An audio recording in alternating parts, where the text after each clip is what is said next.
আসসালামু আলাইকুম প্রিয় শিক্ষার্থী, এডুকেশন সেন্টার 24 চ্যানেল আপনাদের স্বাগতম। আজকে আমরা 2024 সালের নবম শ্রেণীর গণিত বইয়ের নবম অধ্যায় বিস্তার পরিমাপ এই অধ্যায়ের 234 পৃষ্ঠার অনুশীলনের 4 নং প্রশ্নের সমাধান নিয়ে আলোচনা করব। নিয়মিত ভিডিও পেতে আমার চ্যানেলটি সাবস্ক্রাইব করুন। প্রতিদিন আমরা লক্ষ্য করি কোশ্চেনটিতে কী আছে। প্রতিদিন রিকশায় স্কুলে আসা যাওয়া বাবদ সবুজ ও মৌলির যথাক্রমে 50 ও 80 টাকা খরচ হয়। কোশ্চেন নম্বর ক, সবুজ ও মৌলির খরচের পরিমিত ব্যবধান নির্ণয় করো। খ, দেখাও যে উপত্য দুটির গড় ব্যবধান পরিসরের অর্ধেক। অর্থাৎ ক নম্বরে আমাদের পরিমিত ব্যবধান নির্ণয় করতে হবে এবং খ নম্বরে আমাদের গড় ব্যবধান ও পরিসর নির্ণয় করতে হবে। আমরা সমাধান লক্ষ্য করি। এখানে একটি বিষয় খেয়াল করতে হবে যে এখানে উপত্য হিসেবে শুধু দেওয়া আছে সবুজ ও মৌলির খরচ 50 ও 80 টাকা, এতটুকুই আমাদের উপত্য। এটা ব্যবহার করেই আমাদের পরিমিত ব্যবধান, গড় ব্যবধান, পরিসর নির্ণয় করতে হবে। আমরা লক্ষ্য করি সবুজ ও মৌলির খরচ যথাক্রমে 50 ও 80 টাকা। এখন এখান থেকে আমরা পরিমিত ব্যবধান নির্ণয় করব। পরিমিত ব্যবধানের সূত্র কি আমরা লক্ষ্য করি। পরিমিত ব্যবধানকে সিগমা দ্বারা প্রকাশ করা হয়। সিগমার সাধারণত কোনো সূত্র নাই, তবে সিগমা স্কয়ার বেদাঙ্কের সূত্র আছে। এই বেদাঙ্কের সূত্র থেকে আমরা পরিমিত ব্যবধান নির্ণয় করব। বেদাঙ্কের সূত্র সিগমা স্কয়ার সমান সমান কি, এই চিহ্নটাকে সিগমা বলা হয়।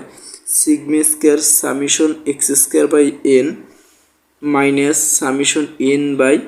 Summation x by N whole square. তো আমাদের এখান থেকে কি দরকার হইতেছে, summation x square N summation x.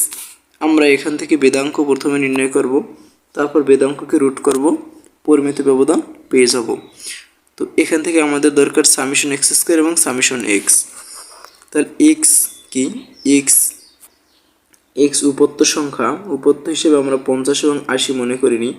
এবং উপত্য সংখ্যা কয়টা, এন সমান সমান কত হবে, 1 2 দুইটা, এন এর মান হবে 2।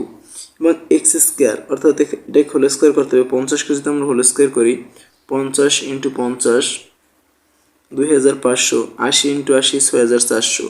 সামিশন এক্স অর্থাৎ 50 + 80 যোগ করব সমান 130। অন্যদিকে সামিশন এক্স স্কয়ার অর্থাৎ 2500 এবং 6400 যোগ করব, সামিশন এক্স স্কয়ার 8900। এবারে আমরা বেদাঙ্ক নির্ণয় করব বেদাঙ্কের সূত্র ব্যবহার করে। বেদাঙ্ক sigma square equal summation x square by N minus summation x by N whole square. যেখানে সামিশন এক্স স্কয়ারের মান আছে আমার 8900 এবং এন এর মান আছে আমাদের কত, 2, যেহেতু এখানে দুইটি উপত্য সংখ্যা। অন্যদিকে সামিশন এক্স এর মান আছে কত, সামিশন এক্স এর মান আছে 130।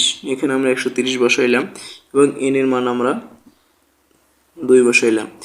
এবারে আমরা যদি ক্যালকুলেশন করি, ক্যালকুলেটর দিয়ে এখানে হবে 4450 এবং এখানে হবে 4225। এটাকে যদি বিয়োগ করি 225, তাহলে আমরা বেদাঙ্ক সিগমা স্কয়ারের মান কত পাইলাম, 225। এখন যদি আমরা পরিমিত ব্যবধান নির্ণয় করি, পরিমিত ব্যবধান সিগমা ইকুয়াল √, সিগমা স্কয়ার। তাহলে সিগমা স্কয়ারের মান আমরা পাইছি 225। 225কে যদি আমরা ক্যালকুলেটর দিয়ে রুট করি তাহলে মান আসবে 15। তাহলে আমরা পরিমিত ব্যবধান কত পাইলাম, 15। আশা করি আপনারা গতি বুঝতে পারছেন। এবার আমরা খ নম্বর লক্ষ্য করব। খ নম্বরে কি বলছে, দেখাও যে উপত্য দুটির গড় ব্যবধান পরিসরের অর্ধেক। উপত্য দুটির গড় ব্যবধান পরিসরের অর্ধেক, অর্থাৎ এখান থেকে আমার গড় ব্যবধান এবং পরিসর নির্ণয় করতে হবে। তো গড় ব্যবধান নির্ণয় করি আমরা গড় থেকে গড় ব্যবধান নির্ণয় করি। আমরা পূর্বের অঙ্কগুলায় গড় থেকে গড় ব্যবধান, মধ্যক থেকে গড় ব্যবধান এবং পরিসরক থেকে গড় ব্যবধান নির্ণয় করে শিখছি। এখন আমরা যে কোনো একটি পদ্ধতি ব্যবহার করে গড় ব্যবধান নির্ণয় করব। গড় ব্যবধান নির্ণয়ের জন্য আমরা জানি যে f into summation f into x I minus x bar, এই মানটা লাগে summation f into modulus x minus x bar. এই মানটা আমাদের জানা দরকার হয়, প্রয়োজন হয়। এখানে যেহেতু গণের সংখ্যা নাই, গণের সংখ্যা 1, এই 50 একজন, 80 একজন, এই জন্য এফের মানটা আমাদের দরকার নাই। অর্থাৎ মডুলাস এক্স মাইনাস এক্স বারের মানটি দরকার, যেখানে এক্স হলো উপত্য সংখ্যা এক্স হলো উপত্য এবং এক্স বার হলো গাণিতিক গড়। তো প্রথমে আমরা উপত্যগুলো লিখে নিই, এক্স আই 50 এবং 80 এবং সামিশন এক্স আই অর্থাৎ দুটোর যোগফল কত হবে 130 এবং এন উপত্য আছে কয়টি, 2টি, এনের মান 2। এখন আমাদের x I minus x bar যে করবো, আমাদের এক্স বারের মানটা দরকার, গাণিতিক গড় দরকার।